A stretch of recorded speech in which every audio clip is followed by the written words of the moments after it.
Halo teman-teman, selamat siang semua. Gimana kabarnya? Selamat siang, Mbak. Hai, Kabar apa baik. kabar? Makasih udah meluangkan waktu untuk ngobrol bareng hari ini.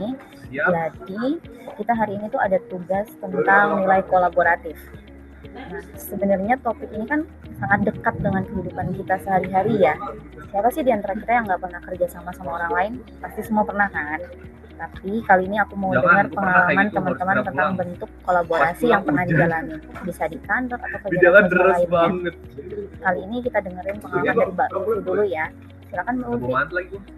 Nah, aku mau jelasin nih kalau pengalaman kolaboratif di kantorku ya. Jadi di kantorku, tepatnya tuh di kantor pertanahan Kabupaten Bangka, saat ini ada program yang berkolaborasi dengan pemerintah daerah setempat, yaitu Pemkab Bangka, untuk percepatan sertifikasi aset Pemkab Bangka, yaitu sebanyak 413 bidang.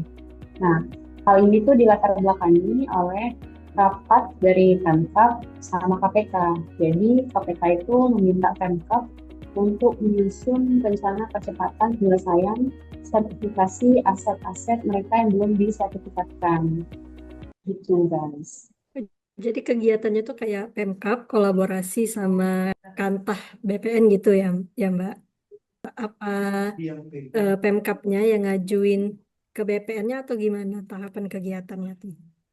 Oke, jadi gini, benar apa yang dibilang Pak Loen tadi.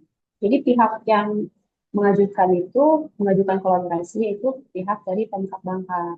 Jadi di sini peran BPN atau Kantor Pertanahan Bangka itu sebagai fasilitatornya. Jadi dia membantu dan juga memfasilitasi proses percepatan sertifikasi tersebut, Mbak. Gitu. Lalu bagaimana ya Mbak strategi penanganannya jika ditemukan aset yang bermasalah, misalnya seperti tumpang tindih? Boleh bantu jawab nggak Mbak Ulfi? Boleh banget Kak Agatha, boleh banget. Oke, Boleh nggak jadi kasih.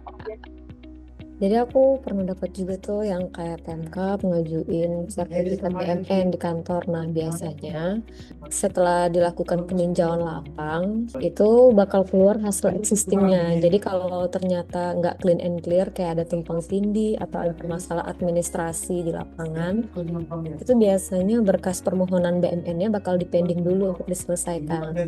Nah, berkas lain yang sudah di ACC atau berkas lain yang udah clean and clear bakal dilanjutin untuk ke pendaftaran sertifikat BMN-nya. Nah, makasih Mbak Agatha atas tambahan penjelasannya ya. Benar banget yang apa disampaikan oleh Mbak Agatha.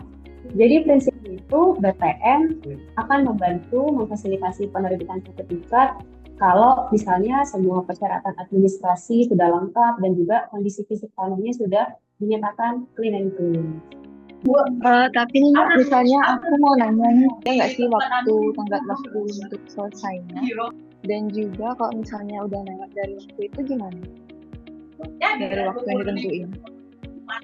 Oke, aku izin jawab ya Mbak Dia. Jadi kalau dari BPN sendiri, dari kantor pertanahan Kabupaten Bangka itu nggak ada deadline yang mengikat. Tapi kalau dari sisi Pemkab, itu Pemkab Kabupaten Bangka memang ada batas waktu yang ditetapkan oleh KPK sebagai bentuk tindak lanjut hasil dari rapat koordinasi antara KPK dan juga Pemkab. Gitu Mbak. Oke. Baik teman-teman, jadi kalau dari diskusi kita bisa disimpulkan kalau kolaborasi itu bukan cuma kerja bareng ya, tapi juga saling menghargai, berbagi peran, sama terbuka dengan ide orang lain.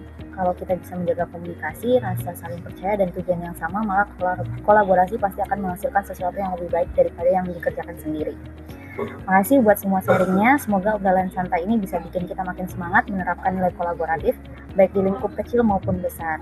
Sampai jumpa lagi. Bye.